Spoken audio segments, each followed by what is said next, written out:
கடகராசி நேயர்களுக்கு நல்லது நடக்கும். சிலது பார்த்தீங்கன்னா சில காரியம் ஜெயிக்கும், சில காரியம் தோக்கும். எல்லாமே பார்த்தாச்சு, இந்த 2.5 வருஷத்தில் நான் பார்க்காததா அப்படிங்கிற ஒரு மன தோணல்கள் அப்பப்போ இருந்துட்டு இருக்கும்.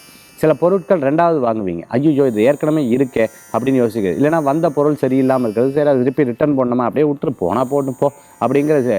ஏன்னா உங்களுக்கு அது சலிப்புத்தன்மை நிறையா வந்துடுது. ஆசைப்பட்டு வாங்கின விஷயங்கள் திருப்பி அது வந்து சரியில்லை அப்படின்னு சொன்னால் அதில் ஒரு வெறுப்பு வந்து ஜாஸ்தியாக இருக்கும். குறிப்பாக வீட்டில் கரையான் பிடிக்கிறது, அதே மாதிரி அந்த கிராக் விழுகிறது, அது மாதிரி சின்ன சின்ன பிரச்சனைகள் வருது. செலவு பண்ணதே திருப்பி செலவு பண்ணணும்னு சொல்லும்போது அப்பப்போ மன சங்கடங்கள் வந்து தீரும்.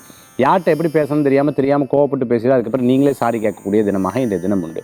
ஸ்போர்ட்ஸுக்கு தேவையான எக்ஸசைஸ், டெய்லி ஜிம்முக்கு தேவையான பொருட்கள் வாங்கி மகிழ்ச்சி அடையக்கூடிய தினமாக இந்த தினம் உண்டு.